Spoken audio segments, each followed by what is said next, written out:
And today's session is really about developing a basic understanding of what it is going to require if your organization is interested in setting up an internal large language model, a chat GPT style environment, utilizing the kind of generative AI tools that we've heard so much about, that there's a big gold rush around right now, as I always say. And I'm going to talk about why you might want to implement such a solution. And we'll talk about some of the advantages, some of the challenges, and basically leave you hopefully with a well-grounded sense of what the overall initiative would look like if your organization is interested in doing this, right? So today's agenda, very briefly, we're going to just look at LLM basics. Won't spend too much time on that. We'll look at some of these concerns, and number two, that are some of the primary stimuli for wanting to set up a private instance of an LLM. We'll talk a little bit about scalability and what a private LLM solution looks like sort of at enterprise scale, large organizational scale, production scale. I'm going to give you some very broad idea of the costs, nothing too precise or predictive, but give you some boundaries there and some ranges there. We'll talk about using the LLM and the most efficient ways of managing an implementation project. And then got a bunch of little grab bag of kind of know before you go, what the potential challenges and pitfalls are, and so forth. So as usual, would really like to start today's talk just with a little poll. So let me pull these polls up here real quick. All right, and so here's the first poll. I'll ask you guys just to take about 30 seconds and answer this. You should be seeing the poll here. And this poll is simply, we're just curious as to whether your organization is actually interested in a private LLM, kind of what's going on there. Is this something that has become formalized as an actual project or is an actual initiative? This is interesting. I see there are a few people who've actually implemented an internal LLM already. I do hope that you'll share some of your experiences about that, because we're really interested in what's going on out there. The world of setting up enterprise LLMs for private use is still pretty new. The solutions are all pretty new. We're really in emerging territory here. So any stories or experiences that anybody has, we'd love to hear about that. Okay, cool. Everybody has answered the poll, so I'm going to end that. I'll share the results here so you can take a look at that real quick. And then we've got one other poll just to keep it going here. So as you can see here, we've got a handful of folks who haven't really considered a private LLM. The majority seems to be actually exploring the possibility, so that's cool. And then a few other folks are early stage interest. And then we've got a few folks who've actually implemented a private LLM already. Very, very exciting. Okay, cool. So let's get the second poll up here, and then we will continue. All right, so for this one, this is just a grab bag of potential LLM applications.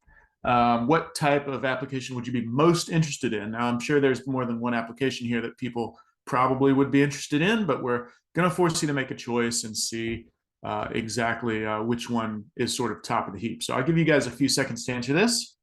So some options here, we've got customer support, generating content, doing sort of a recommendation engine type stuff, predictive recommendations, summarizing, analyzing documents, email, communication, updates, things like that, analytics and data, translation, helping with our code, doing sentiment analysis, and helping with search and data retrieval.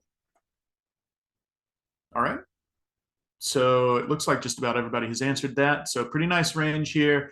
I do notice right away, and I will share those results.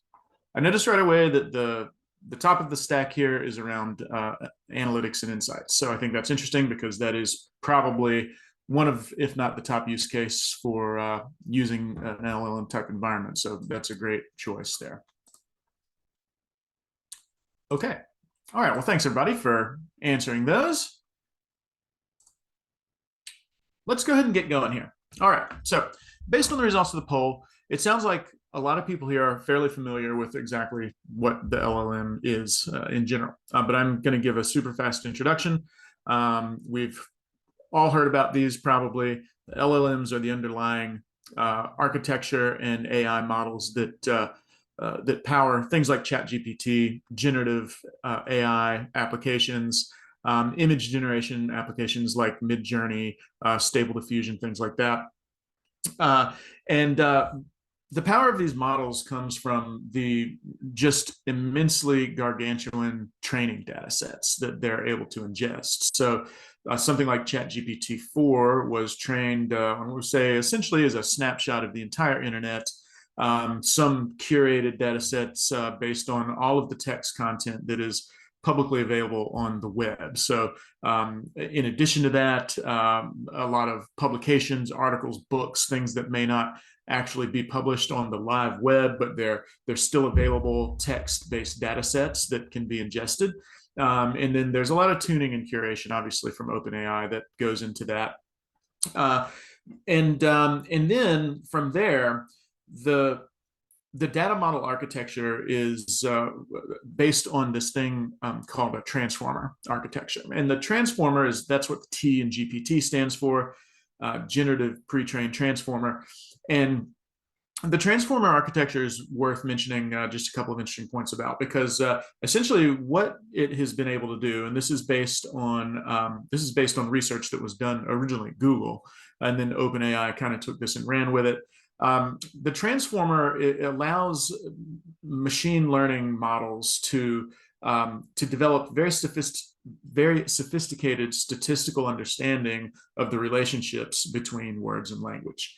And the transformer is what's known as an attention mechanism. So the attention mechanism was sort of the key breakthrough that allowed these models to work so well, because it allowed the machine learning models to differentiate between how long and how short the relationships might be in different language sets. So that instead of becoming just kind of like a flat one-dimensional predictive analytics engine, it could develop much more nuanced and multi-layered understanding of where and why one word might follow another, what the relationship between one word and another were.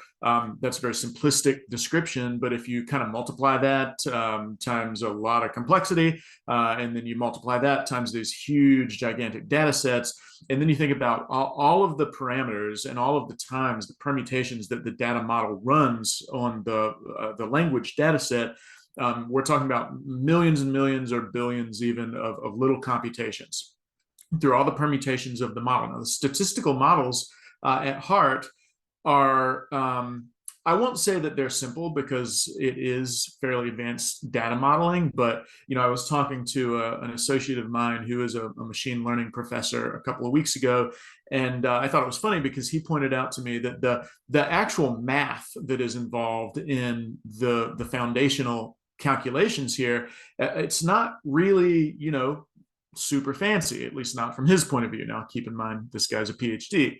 But the power of these comes from tuning these parameters and then multiplying them so many times across so much data.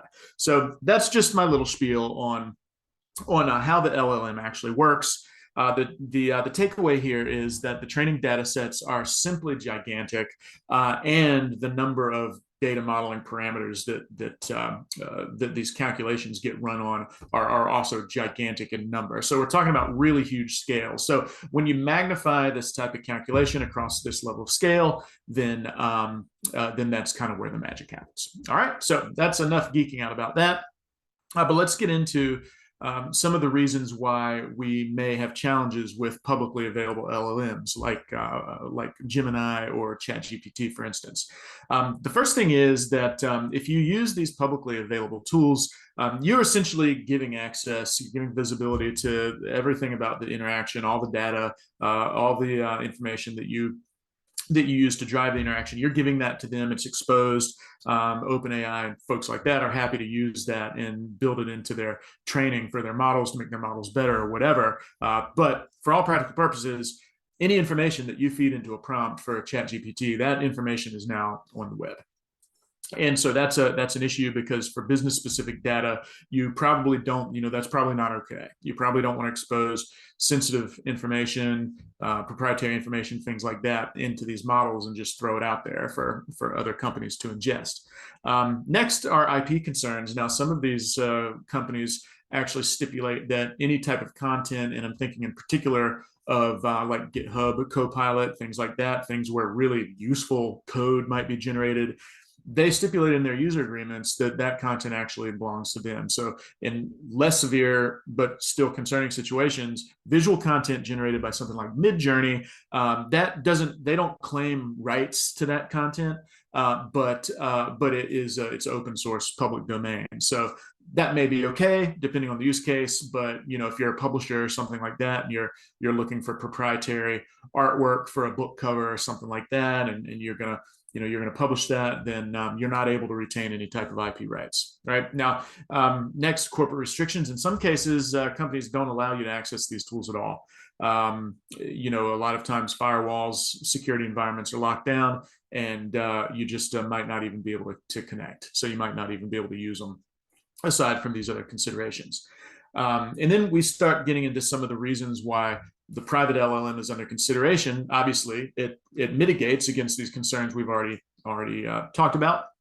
But probably the biggest one is really just the ability to actually customize the AI environment and use it for your own business information, right? So these are the benefits, in brief, the main ones. Obviously, privacy, we talked about why that would be a concern. Going hand in hand with privacy is ethical use of AI, having the ability to implement a governance framework in your own organization so that you can watch out for biases. You can make sure data sets are tuned in a way that aren't going to skew towards some sort of ethical bias or any type of bias, really.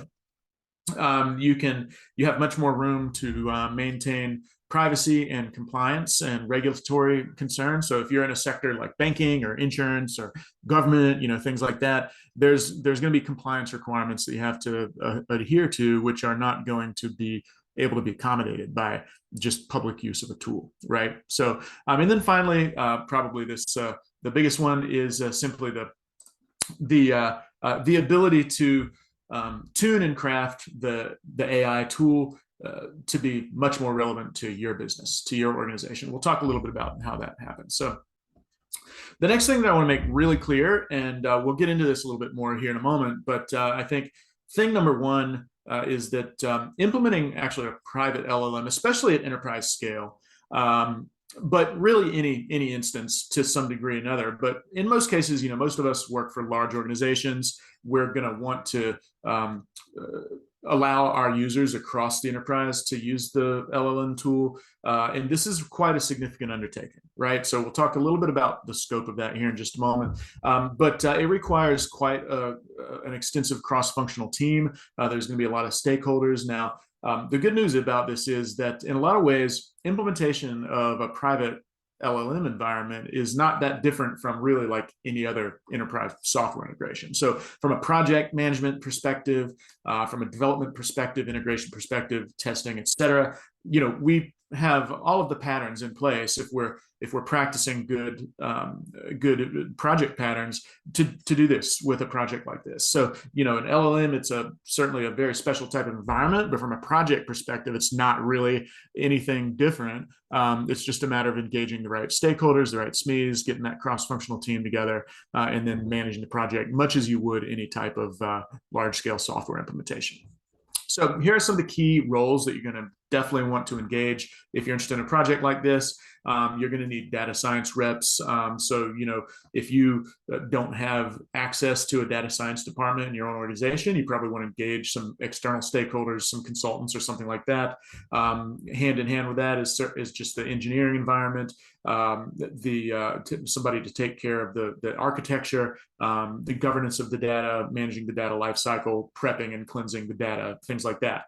Then, of course, you got the typical software team folks, QA and testers. security and compliance needs a seat at the table, because there are going to be compliance concerns either externally mandated, or there's going to be internal compliance and ethics considerations that you're going to want to keep kind of baked into the project requirements. And then finally, if you're going to have successful adoption of the tool, you want to make sure that change management and training planners have a seat at the table as well, right from the beginning, because even before the LLM is rolled out at production scale, you're going to want to pilot the project. You're going to want to train the users. You want to socialize the benefits of the tool and things like that. And then finally, UX UI, because you're going to want to create a good user experience for these folks. So this is just, again, in some cases, the team may be more extensive than this. In some cases, maybe not quite as much. But you're definitely going to need a cross-functional team with at least these types of domain expertise represented. Okay. All right, so the next two slides here are really kind of like the 30,000-foot view of kind of the simple topology or architecture of the LLM. So I'm going to give you this one, which is sort of the basics, and then I'll give you another one here in a second, which is like a slightly more expanded version. So let me get my little annotation tool here if I can, and we'll go through these just for a moment. So as with any type of LLM tool, it really starts with the training data.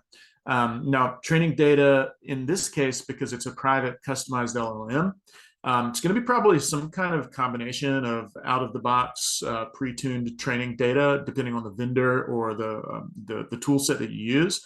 But of course, again, half of the benefit of the private environment is that you want to be able to train and tune the AI on your own business data, right? So now this slide maps to an example that I'm working on for another project, in which case we're hypothesizing that we want to stand up an internal LLM built, in our case, around NVIDIA's NeMo framework. So we'll talk just a tad more about NeMo here in a moment. But specifically, we have two phases to this project.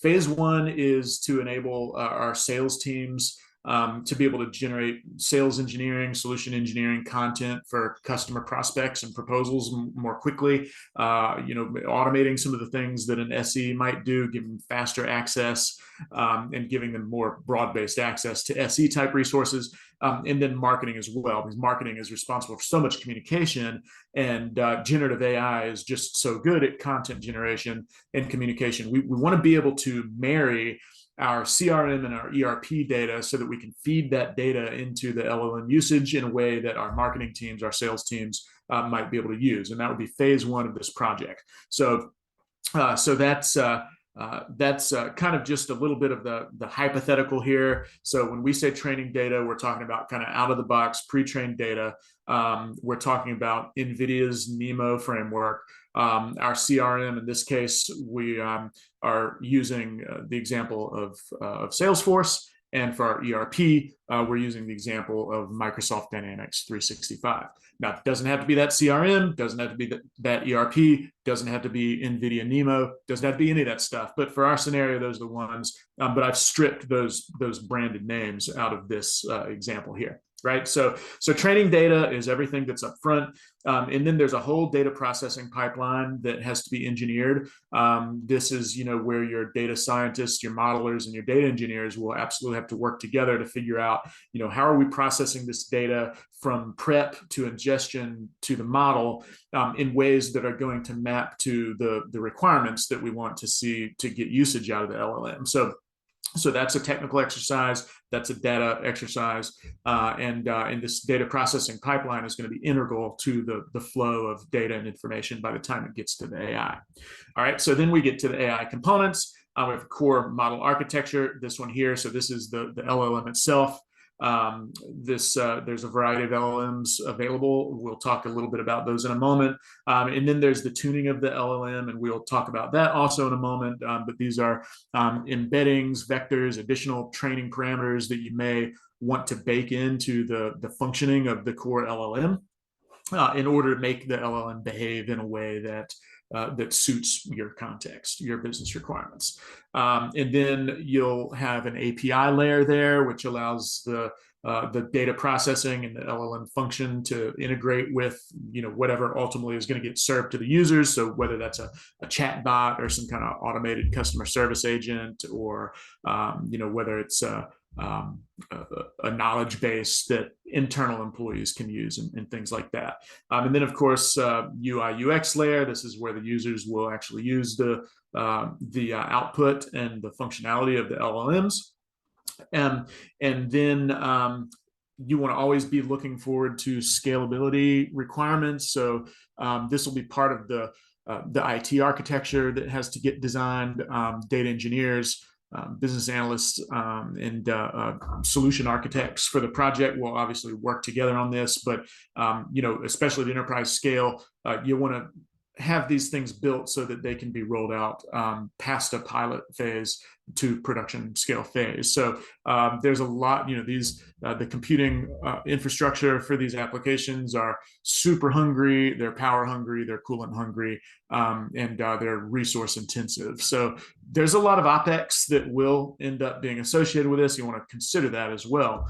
You'll want to model those requirements and just to keep the thing up and running, because even once the initial investments are made, there's quite a bit of OpEx that'll have to happen. So anyway, you want to consider those costs, and you want to consider how that scope powers the scalability as the solution moves forward. And then final two things here about this architecture is that surrounding everything will need to be business requirements for your compliance framework. As I mentioned, either external compliance requirements or the internal governance, right? And then finally, security is paramount. Security will want to be at the table right from the beginning of the project, because privacy and handling of sensitive data, and depending on how you're going to use the LLM, the whole point is kind of to use your own company's data. So there's going to be a lot of data processing, a lot of ETL happening, a lot of data handoffs happening. So there's going to be a lot of data moving around, getting manipulated, getting processed, getting queried, things like that. So that is going to be your organization's data. So the security framework that surrounds the solution is very important. Okay. All right. So that is that's sort of the bare bones. Architecture around the LLM. I'm going to stop here. Michael has a question in the Q&A. Can the scalability infrastructure be cloud-based? Absolutely, it sure can. So you can go with either your organization's data center, if you want to build the architecture that way. But for sure, you can run all this stuff in the cloud.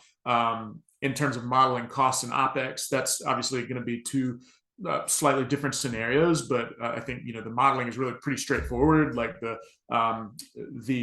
compute resources, the chipsets, and things like that, cooling needs. These things are all fairly well known. It's pretty commodity stuff. So you can model costs. You can break down those costs and break down those usage metrics. Per user, per token, per amount of data, per session, per time period, whatever. But cloud, on-prem, or cloud or private data center, or even some kind of hybrid, depending on how your data is being handled. Absolutely. So in NVIDIA NeMo, I think, who I keep on plugging, I'm not associated with NVIDIA, by the way. It's just a really good solution framework that's kind of very accessible. But that's essentially a cloud native framework. So I don't know that you'd even have an on-prem option with something like that. But yeah, cloud based is fine. Okay, so now that I've gone over sort of the core architecture here, let's talk about how other aspects you might want to consider either from the beginning or later on, and in particular, in order to broaden and expand your overall AI strategy. All right, so here are some additional components that may come into play that would need to be integrated with the solution architecture, and they also touch a little bit on your broader strategy a little bit. So here, obviously, we still have the data. Training data sets, we still have the custom business data, we still have our frameworks, data processing pipeline, the LLM, the tuning, but then you'll notice here there's a new one, other AI components. Now I mentioned that because there's a lot of different kinds of AI besides just LLMs, right? LLMs are They're very large. They're very resource intensive. They take time and a lot of computing.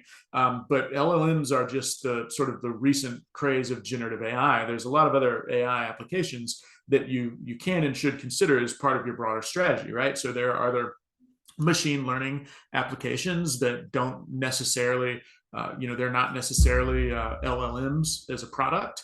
You also have algorithmic AI, which may not necessarily require giant training data sets at all, right? Like this, for these things, the AI is contained in the model itself, and it can process data as it comes. And that's just a couple of examples. But these various types of AI applications can become very powerful when they're used in tandem. So it's important not just to make it all about the LLM. You want to make it all about the broader enterprise AI strategy, and how you can use different components of AI that are accessible to you to integrate together. And then skipping through the UX layer again, then you might think about how you're going to integrate the production scale AI solution that you've built into your enterprise applications for your users, because of course it's going to be very powerful if you can bring your private business specific LLM solution and bring that on board to the applications that your users use every day. I mean, then you also want to expose the usage, the behavior, and all of the data that's contained in this ecosystem in a way that you can visualize this, perform analysis, access analytics platforms and things like that. So there's a lot of integration considerations to think about here. All right. So I wanted to talk just for 1 second too, a little bit more about these different types of AI. So I mentioned sort of LLM type AI versus like algorithmic AI, or versus other machine learning applications, or other applications that are just built on big data sets. And just a few points here. I won't spend too much time on this, but generative AI, just to understand what the key points around these are, they obviously depend on vast training data sets, as I mentioned, to identify the patterns and behaviors, and statistically modeling those patterns and behaviors is the strength of the LLM. It's very flexible and adaptive. It can generate and kind of learn in real time. That's of course not true of something like algorithmic AI. They're, as I mentioned, very data intensive. You've got to have lots and lots and lots of data. And you got to think about that. That's an important thing to kind of call out, right? So like if you're considering a private LLM solution, before you even get started, you need to be assured that number one, you have a lot of data, sitting somewhere that's going to be able to be used, and that you can prep and prepare that data in a way that's going to be usable, right? So I'll talk a little bit more about that in a second, but that data, in essence, it's got to be consistent. It's got to be like AI friendly. It's got to be something that can be analyzed in a way that can be modeled repeatably and at scale. So if your data is all over the place, or it hasn't been governed well, so a variety of different formats and sources, or there's not any like common semantics that have been applied to the way your data gets captured, then that's going to be a challenge. It doesn't mean you can't do it, but that kind of stuff is going to have to be part of the project before the LLM is going to be effective. And then again, the complexity of the LLM type of AI, that's going to require, if you're really going to customize it or get into specific use case or business scenarios, you need data science stakeholders, and that's pretty high level premium talent there. Okay. On the other hand, we have this example of algorithmic AI. I kind of talked a little bit about this already. But obviously these AIs, they're less reliant on big training data sets, and they're more reliant on sort of the algorithmic rules that get designed. There's all kinds of utility there. But where it can get really powerful is, as I mentioned, what's used in tandem with LLM solutions and maybe other AI applications you're doing. But this requires much less resource intensity. It's faster. It can be quite a bit less complex in scope and things like that. Now, of course, you do need elegantly designed algorithms, and that's going to be the domain of data science expertise. So again, there's no way around needing to engage with that type of expertise and those stakeholders if you're going to do that stuff. And then I just call it out here. That's not all. There are other types of AI, and there certainly are. I'm not going to spend time today because today we're talking about LLMs, but you should definitely consider some of the different AI components that can be brought together into sort of a synergistic strategy. Okay. All right, so let's get into some specifics here. If we're thinking about implementing a private LLM solution, and again, to me, this is the theme of today's entire presentation, is you want to look at like, what does that project look like? Where does it start? What does it finish? What's the scope? And things like that. So you can read these things for yourself here. I won't just list them all one by one, but I've basically provided kind of a lightweight scenario and then a heavyweight enterprise scale scenario. And this will give you an idea of some of the costs and investments that are required, as well as some of the pros and cons, right? So in the case of a lightweight solution, by lightweight solution, I'm talking about something that is most definitely not an enterprise scale LLM. So these lightweight solutions, they're able to run, they can even run locally on a local machine. They can be used to kind of replicate some of the basic functionality of something like ChatGPT. There's actually really cool functionality that's accessible. You can stand these up and run them, at small scale. And they provide a lot of utility, but you're going to be a long way from sort of the enterprise scale context, the business specific value, and certainly you're not going to be able to access, any of that ERP data, any of that CRM data, things like that probably are really tantalizing in terms of giving your organization's people access to something that's really going to be relevant to their business use. So you get some functionality, not so much the time frame, but again, obviously these are much cheaper. They're much faster to set up. They can, get you started. So for a pilot or for prototyping, perhaps, it can be a good way to kind of iterate your way towards an enterprise scale solution rather than just taking the big leap. And that can sort of build a bridge to the enterprise scale solution. So there is a tie there. It's not just a black and white choice. And then the last thing I'll say about some of these lightweight situations is that some of these tool sets are open source, and some of them are free. So again, a very low level of cost investment there. Now, on the enterprise scale, that's a little bit of a different deal. So, my assumption kind of is that if you're thinking about a private LLM tool, then you are looking at an enterprise scale tool, and that's going to require a different framework, different set of vendors, and a different project team. So I think the big takeaway here is there's obviously a huge range, but you are looking at a six-figure investment, and at least half a year. When I was modeling my scenario for next week's project management class, we have a whole private LLM project implementation scenario fleshed out here, and we feel 6 months is definitely the minimum. Probably a bit ambitious, actually, but depending on how sophisticated it's going to be, you could be looking at a year-long project here. And here's some examples of enterprise scale vendors that might be available to you. So you probably may not get by with an open source architecture there. So obviously, about what you would expect here. Local solutions, fast prototyping solutions, smaller and cheaper. Enterprise scale solutions, bigger and more expensive. I'll stop here for just a moment to answer Craig's question. So Craig has a great question here. How would you advise an organization implement staffing around implementing these private LLMs? Onshore versus offshore support, bringing in contractors versus hiring FTEs to scale up operations. So that's a great question. Obviously, yes, Christina, similar. So hopefully I try to tackle both these questions at once.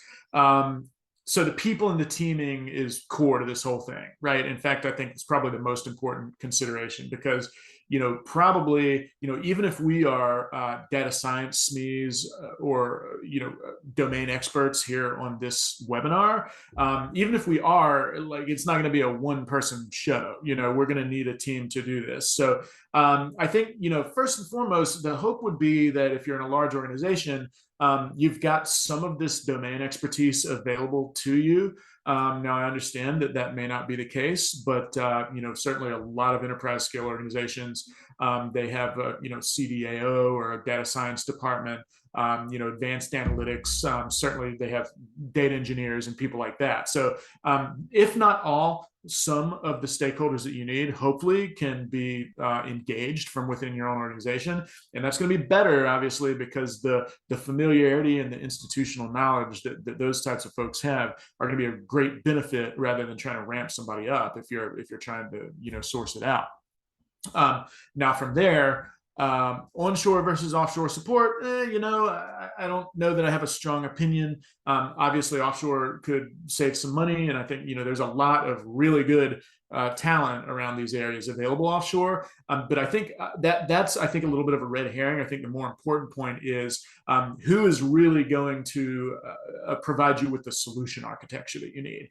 For that, I think I would probably shy away from offshore as that main point of solution design. And the big point here is that you want your solution design to be put together in a way that is familiar with your business, right? So if you engage a contractor or consulting firm to do this, there's going to be a learning curve there just around your business requirements, and the business requirements are going to be key to this. So even if you do end up pushing out some of the technical work, which is fine, you want your own organization's business analysts and solution architects to be involved here. And ideally, you want your data science domain experts from within the organization. And if that's not possible, then yes, I think there are some good consultants out there. I'm gonna avoid any shameless plugs, but the thing is, you want to make sure that learning curve around your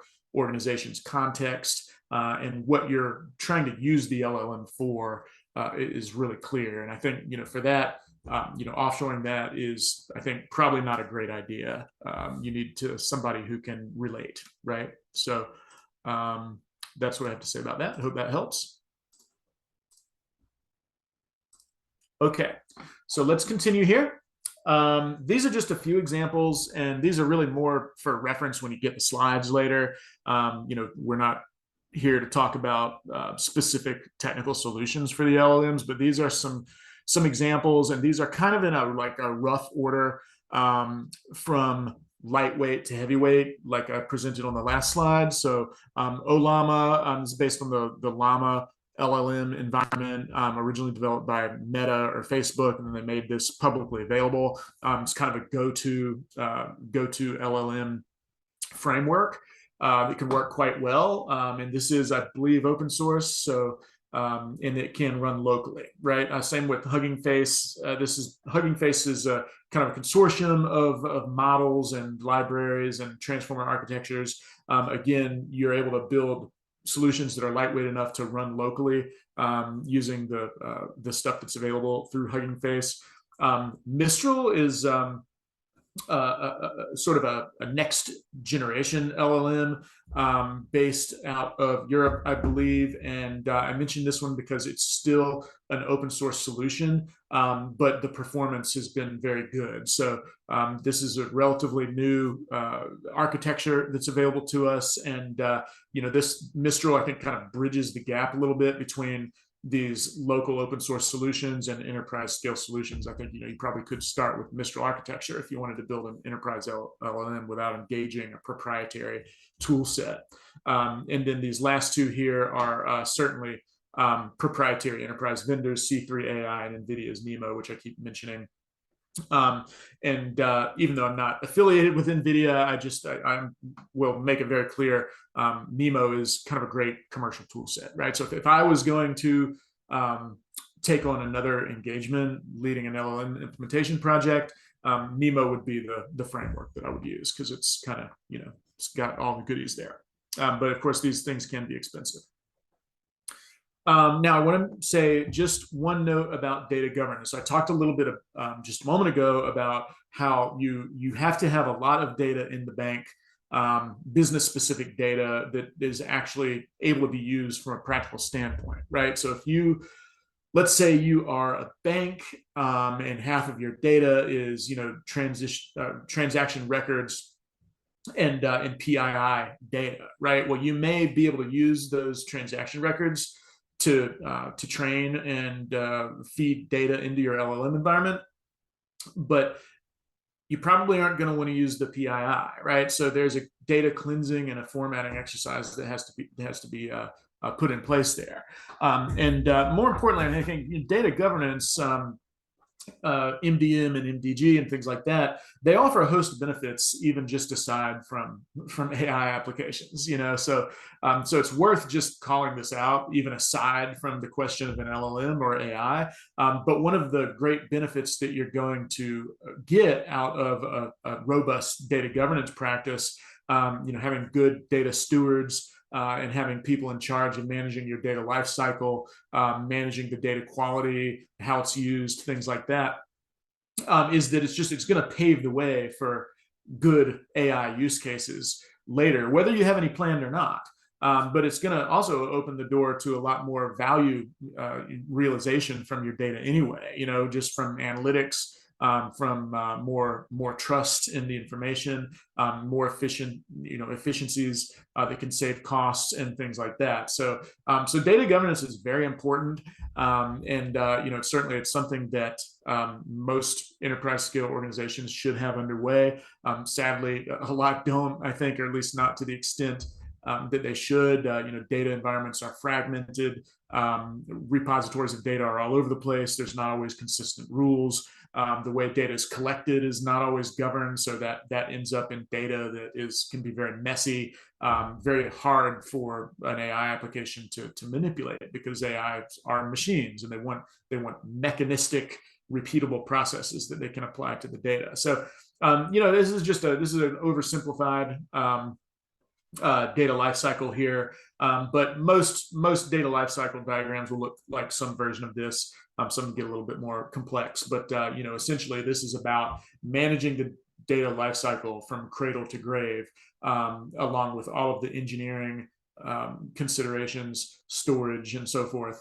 How that data is going to be tagged and meta tagged, all the way through to usage, how it's analyzed, how it's visualized, what applications are doing that, and then out through to disposition, where you might archive or destroy the data, depending. But the point is, you want to be intentional about these things. You want to have governance around this and intentional process, because that way you can interoperate with other business requirements using the data in a much better way. And that's true of lots of use cases, but certainly it's true of internal LLMs.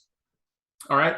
So for the remainder of the project, for the remainder of the presentation, I want to talk a little bit about what this project might look like, hypothetically, right? So as I mentioned, we've been modeling a test case here. And these, I mentioned that we are using as ours NVIDIA NeMo, and then we're using the concept of Salesforce as our CRM, and all the data that would be used there, and then ERP would be Dynamics 365. So it may not be CRM at all, might not be ERP at all. It might be some other use case. Use cases are there's a lot of them, so it depends on what you want to do. But for this test case, this is kind of the project flow. So from kickoff to closure, and you can see that really this is probably not going to look too exotic. This is going to look like any well-managed, large-scale software implementation project. And we'll talk a little bit more about the project here in a moment, but I did want to talk about the idea of tuning the data for just a moment. So we talked about some of the LLM models that are available, some of the ways that data might get integrated into the LLM environment so that you can get specific business contextual value out of the LLM. But of course, you're going to get value from the LLM basically from these two main sources, right? So there's the training data, and we talk about the ERP and the CRM data, which is going to have all those business specific records. But then there's like domain specific tuning that you can do outside of the training data. And to do this, this is known as fine tuning. So there's basically two main ways that you can fine tune the data model so that it behaves a little bit more in a way that is aligned with your use case. So let's say you are a mobile carrier. Well, being a mobile carrier is really big, gigantic enterprise. There's all kinds of considerations. There's hardware considerations, global supply chains. There's going to be a lot of system and software architecture associated as well. And all that stuff's going to be very highly specific to that domain. So for a mobile carrier's domain, you would want to find ways to tune your LLM such that it knows that it's operating in that particular domain. So just logging on to ChatGPT and asking it questions having to do with mobile carrier architecture or use cases is not going to be very much value. You might get some utility out of it, but how much more valuable it's going to be if you are able to tune and refine the way that the LLM reasons in a way that is harmonized with the mobile carrier's domain area, right? So fine tuning, very important. And when you bring to bear the fine tuning approaches with the training data and the business specific data, now you're really realizing the potential of a private LLM, because it's going to be qualified to speak to your business case in a way that other LLMs will not. So I mentioned vectors and embeddings. There's a lot of text on the slide. You can get this when you get the recording if you want, but basically, just in a nutshell, vectors and embeddings represent different little ways to specify to the machine learning model via mathematically described relationships that just refines and adjusts how those relationships are specified, right? So basically, vector is the mathematical term here. If you've ever had any exposure to a tool set like TensorFlow or something like that, you have a really good understanding of this. But basically, the relationships are modeled in 3D geometric space. And then using that geometric space, that's how you can model things mathematically, geometrically, and vectors are just the relationships between different things. So in the example of the telecommunications carrier, there are going to be much more specific relationships between domain-specific terms, words, concepts, whatever, and you can sort of dial in those relationships in a way that are more closely aligned with how those relationships might look in the domain-specific area. So that's really all it is. But there's different ways to do this. But vectors and embeddings are basically creating a geometric dimensional space that allows you to model relationships kind of like using geometric math, and then that's something the computers understand really well. So I think that's about as technical as I'm able to get with that.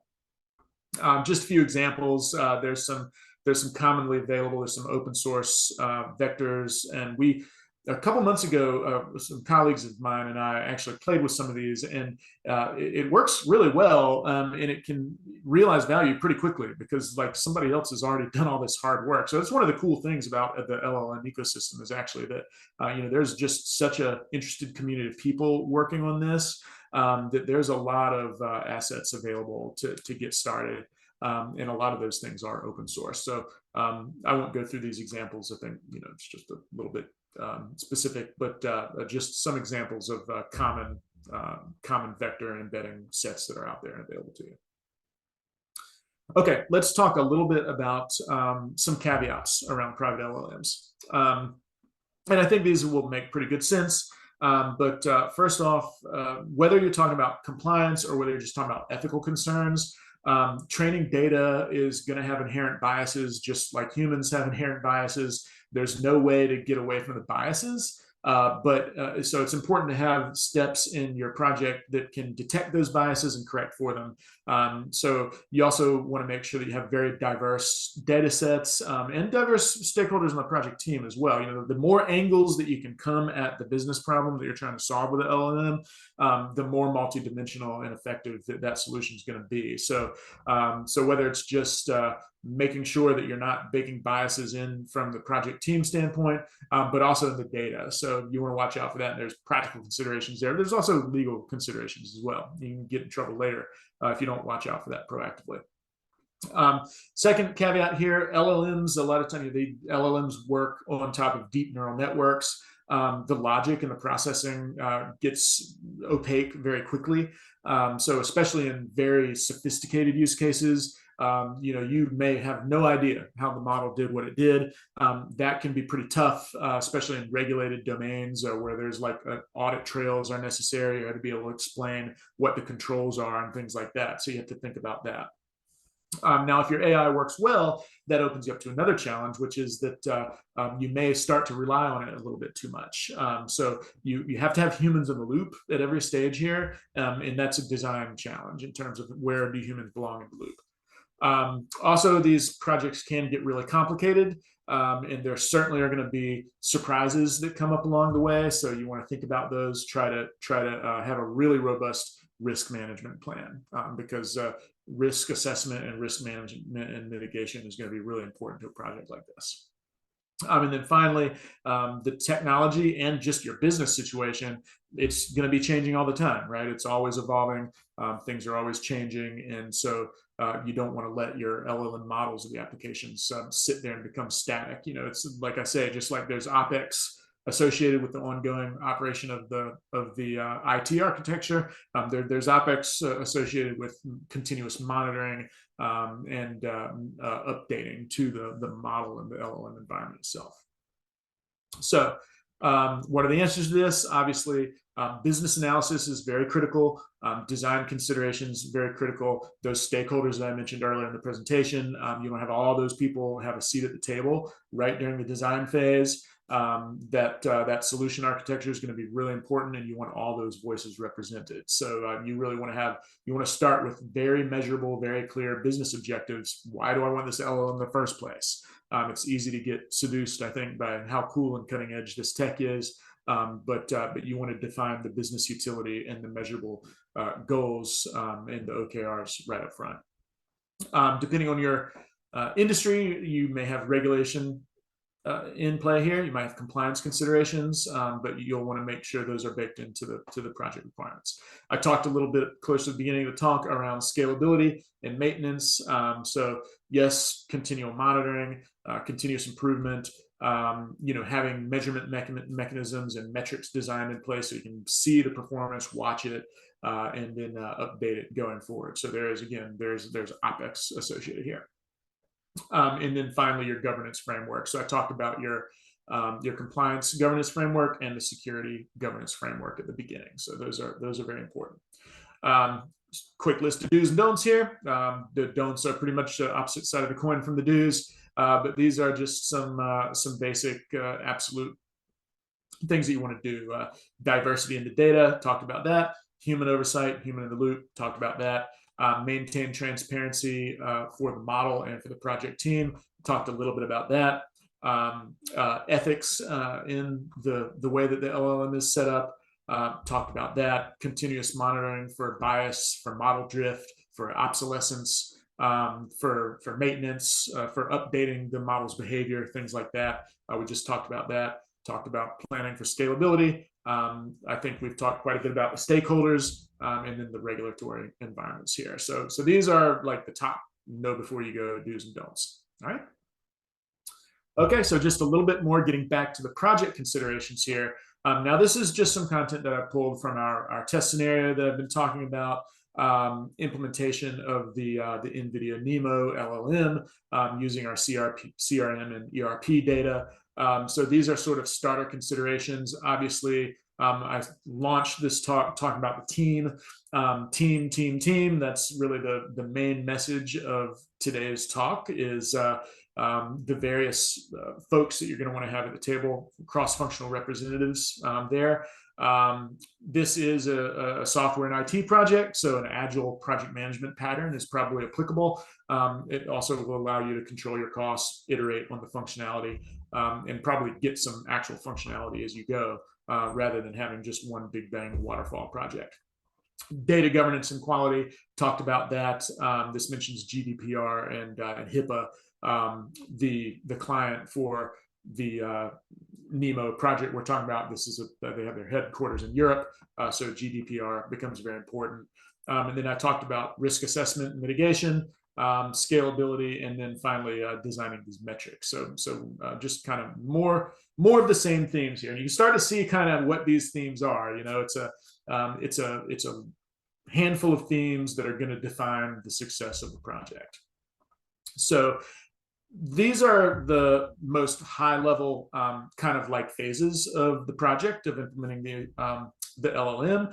You're obviously going to start with your risks right from the beginning. So what are the security risks? What are the compliance risks? We're going to do discovery around that stuff, evaluate all that stuff, come up with our plans. And then a close second to that, business requirements, use cases. How are we going to solve a problem with the LLM, and what is the business problem we're trying to solve? And then the data management and the data governance, talked about that. The data prep, you're probably going to want to get started with that right away, because there may be quite a bit of work associated with needing to get your data, your training data, and your business data sets ready to be ingested and processed. And then there's the pipeline that has to be designed as well. So how are you going to integrate with existing systems? That's going to be a project phase. The model itself will be a project phase led by your data science lead. And then there's the system integration aspect. How are you going to deploy the solution? How are people going to access it? And how's it going to get used? And then training and adoption and change management, major considerations here. So I have the next few slides. I just have a super fast sequence of how you're going to decompose these types of high-level project phases into slightly more specific milestones, with some time expectations and a little bit more detail around what those milestones and what those project phases are going to do. Sorry, I'm just looking at the Q&A here. Michael, it's a great question. I'm going to get to that in just one second. Okay, so you've kicked off your project, you've got the team assembled, now what, right? Number one, business analysis and requirements gathering, absolutely. You also want to assess the IT environment, your infrastructure environment, make sure that you're ready to run this stuff. Vendor selection, what's your tool set, what's your product or set of products that you're going to use. This speaks to some of the earlier questions about who you're going to engage externally, because there's a good chance you may need help. And then planning pilot program as well, because you kind of want to try it before you buy it a little bit, keep those costs controlled, roll the solution out in an agile fashion. So you've had the kickoff. From there, planning, the governance, the compliance framework, the IT assessment and evaluation, as I mentioned. So from there, you'll get into the environment setup. And then there's a bunch of work streams here. So you're going to want to manage these work streams. And this is obviously a project management exercise. But there's going to be the main ones here are going to be development of the model, development of the software integration, and then the actual tool itself and the usage, right? As well as your frameworks and things like that. So now you're getting on to some actual product. You're ready to roll this out. You want to make sure you're keeping feedback loops and transparency established the whole time, doing testing, getting feedback back into the design team so that they can iterate forward on that. Change management and training, I mentioned that. Change management is going to be a critical part of this, because otherwise you will have done all of this work, but you may not see the adoption that you need. So as ever, end user adoption is really where the value will happen if you're going to realize the benefits of this investment. And then you'll want to obviously adapt and adjust as needed in an agile fashion as you manage the project. And then obviously always keeping stakeholders at the table. So this is my last slide related to the project scenario. So just to give you an idea, as we mentioned in the beginning, you're looking for an enterprise scale LLM implementation, a time frame that could range anywhere from 6 to 18 months. But this gives you a little bit of an idea of how big of a milestone phase each one of these segments are, right? So some of this stuff can progress fairly quickly, but you're basically looking at a month for each main work stream. And then when you're getting into actually engineering the model, probably more, right? So last slide in the deck here. I think I've made the point about change management, but these are just the two main buckets of change management. Going to be leadership engagement, first and foremost. Really just like any type of digital transformation initiative or any type of large scale new software implementation that people are expected to use. You really need leadership to evangelize that, and they have to stay engaged. They can't just kick off and announce it and then disappear. So they've got to be engaged. They've got to be part of the project team, and then more general change management, as with any type of digital initiative, communication, evaluating the cultural readiness, the training piece, and then encouraging the users to engage, getting them involved, setting up those focus groups, making sure you understand what the impact are to your users, and then setting up the support and the learning that those users are going to need to be able to understand, why do we have this new, fancy, expensive tool in the first place? How can I use it? What's in it for me? How am I impacted? If I am impacted, do I have the resources and the training needed to absorb that impact? So that is it. I have 2 o'clock sharp. So as usual, I will hang out, and I am going to get to Michael's questions. So Michael's starting to get that in the time window, but I'll talk about that as soon as we close here in a moment. But Laura, I'll let you do the housekeeping, and then I'll hang out if anybody wants to stick around for Q&A. Great, Chris. This has been fantastic. I hope you guys got value out of this. Please do send us your feedback. Let us know. And I am dropping a link to our next webinar, which Chris is hosting, where we'll get into legal and compliance issues with generative AI. So I'm really looking forward to that one. Lots to talk about there. So please do join us again. And as I mentioned, I'll be emailing everyone the PDU code. And a couple days, give me a couple days on the recording. We'll get that up on the website. That'll be available in your inbox as well. So thank you so much, Chris. I'm going to go ahead and end this recording. And then if you guys want to stay around for Q&A, please do so. Thank you so much for joining us.